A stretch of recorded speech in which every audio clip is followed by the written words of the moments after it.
Hey YouTube, how you doing? This is Dwayne at 824 Photography. Today I'm going to give you a review on the Manfrotto 327 RC2 light duty grip ball head.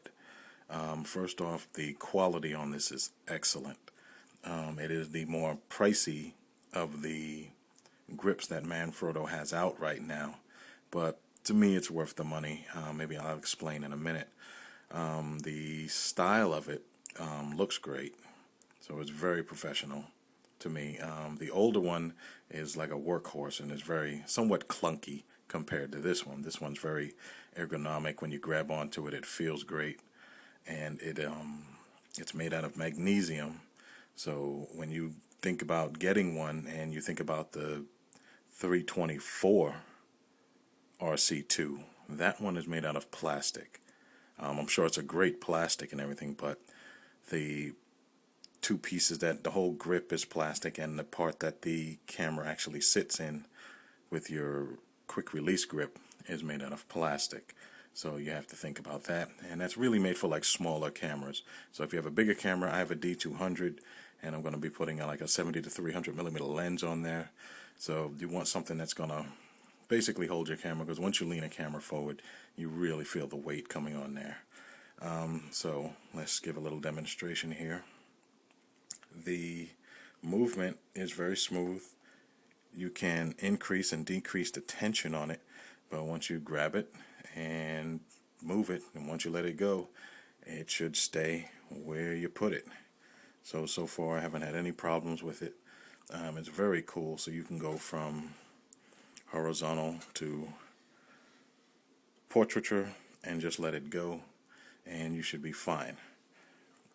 When you come back this way and you can go straight down, you can see the movement there, and then it locks on, and then once you let it go, it just locks on. Now over here to the right is the tension wheel that you have right here. Let me see if I get a little bit more light on it. There you go. The tension wheel, if you move it forward, as you squeeze it, it'll be harder to move, but it keeps the tension on it, so if somebody grabs onto it, your camera just doesn't flop over straight ahead. It has a somewhat large stainless steel ball on the back. Not on the back, I'm sorry. In general, it has a large stainless steel ball that the grip has supposedly been improved from the older one, and so this one is pretty sturdy, and it moves in any direction. Once you get used to it, you just grab onto it, and again, the feel is great. It has the tension wheel on it as soon as you let it go, and it has the quick release mechanism on it. So let me see if I can show this to you. And as you can see here, it has like a safety feature on it, so you really have to try hard to knock your camera off of this thing if you just walked up to it.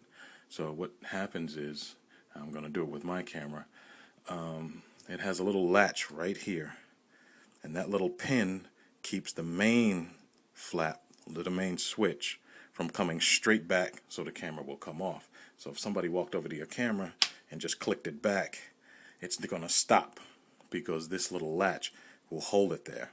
So to get it out, what you do is you take this latch, bring that forward, and that allows the gray to come forward. Now you can take your camera off and do what you need to do. To put it back on, there's a little feature here. It'll just come straight back on. Normally everybody knows what a quick release is nowadays, but it also has this little peg right here. This will press down, and when that presses down, it will automatically snap the big gray button back over on you, and it'll lock it down quick. So now you can bring it back up. Your camera's in there, so now it's locked, but it's not tight. So then you always push down, make it tight, and you're good to go. So it has like a cool safety feature to stop like somebody, maybe an assistant, or if you're just on home, maybe your kids will go over and like, ooh, let me check out the camera, and then they flip the button and your camera would just go flying off, and you're talking like maybe anywhere from $1,000 to $3,000 worth of stuff is going to hit the floor. but that shouldn't happen. But again, the price on it, it's a little pricey. It's about $185 to $190. So I had to make a decision. Do I want to spend $140 for the older one, the 322, or do I want to get this because it's the newer technology? It looks a lot sleeker. So it was a matter of $40, and it was just also a matter of, do I want to get the smaller one, the 324, which is made out of plastic. So I decided not to get that because that's for like point and shoot cameras or something like that, something not so heavy. If you're going to be putting a big zoom lens on here, you'd rather get the larger one. And most of all, the thing that made me decide on this one is just the feel of it. Like I said, I got my hands on all of them. Oh, I forgot, it also has a bubble level right up top here. So you can, if you're doing architecture or something like that, you can kind of level your thing out. Although if you're doing architecture, you really should have maybe a regular head, because panning might be a problem. But it levels out. Like I said, once you adjust the tension wheel, you can pan pretty good. But if you need precise panning, I'm sure you have a regular ball head, a regular pan head in your equipment, with your equipment, and you can just use that instead, because you can switch them out. So, with that said, I'd give this thing a big thumbs up, not because it costs so much money, but it definitely works. It feels great. It looks great. Manfrotto did a great job with this thing. So if you're going to spend the money, I would get one. If not, try to get one of the older ones, the 322. Try to get a used one, maybe, because you're going to spend $140 for a used one, which is going to suck. Every once in a while you might see it for $100, but they go fast. And again, you can't beat it. The quality is there. It just really sticks. It does what it's supposed to do. The quick release is fine, because it seems to be the same on all of their products. Again, the tension wheel is right here. So if the tension wheel works as if I spin it backwards, now the tension is loose, so once I grab it, it's really loose. It's just flopping, flopping, flopping. So you got to be careful, but if that's the way, but once you let it go, it'll lock up. But if you tighten the tension wheel and I grab it, it doesn't go anywhere. I can move it, but it holds it in position. It just won't drop. So if you had to move it, increments, something small, it won't move that much on you, so it'll let you get very precise, and it works flawlessly. If you're looking for something a little bit cheaper than Manfrotto, you can look at the pistol grip by Vanguard. It's called the GH100. The quality on it is good, and it has the ability to pan. And you can also change the position of the grip. It can go up or down.